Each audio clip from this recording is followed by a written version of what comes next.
उस, हाँ सही तो है। हाँ तो ठीक है, तो जिस वर्ग के अंत में वाई हो, यही तो कंफ्यूजन है बेटा। आप नाउन का सिंगुलर थोड़ी पढ़ रहे हो, आप वर्ब पढ़ रहे हो। वर्ब में यस या इस लगा के इसको सिंगुलर बनाते हैं। हमारी बात समझ रहे हैं कि नहीं समझ? वो क्या है? क्रिया। फ्लाई क्या है? उड़ना, क्रिया है। प्ले क्या है? खेलना, क्रिया है।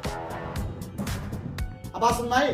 वो तो नाउन से प्रोनाउन बनाते समय आप उसमें यस लगाते उसका प्लूरल बनाते थे, तो सॉरी नाउन का प्लूरल बनाते थे। बात समझ गई? इतना लिखिए, फिर और एग्जांपल हम बताते हैं। चलिए देखिए, जैसे प्ले का प्लेज हो गया, और अगर हम से की बात करें, से माने कहना, ये वर्ब है, ये क्या हो जाएगा आपका?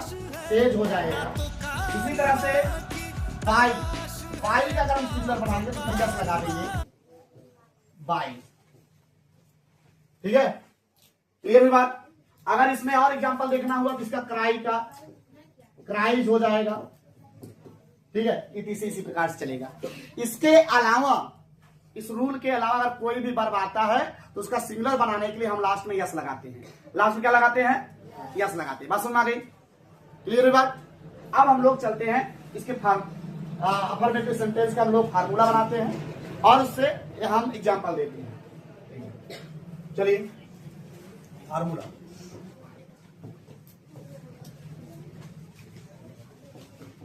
सबसे पहले शांत रहिए बेटा। सबसे पहले आपको लिखा जाएगा स्ट्रक्चर में या फार्मूला में सब्जेक्ट। क्या लिखा जाएगा? सब्जेक्ट प्लस यानी कर्ता प्लस मुख्य क्रिया में यस या ईएस। अगर कर्ता एक वचन है तो मुख्य क्रिया में क्या लगाएंगे? यस या ईएस प्लस कर्म, अब प्लस शेष बचेगा जो आगे। ठीक है, हमारी बात ध्यान समझिए।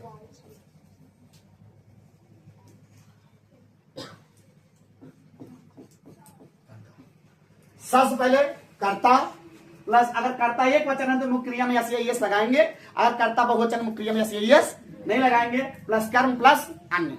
अब हम लोग देखते हैं एग्जांपल। एग्जांपल ध्यान समझिएगा। जैसे एक साधारण सा एग्जांपल उठाते हैं। रोहन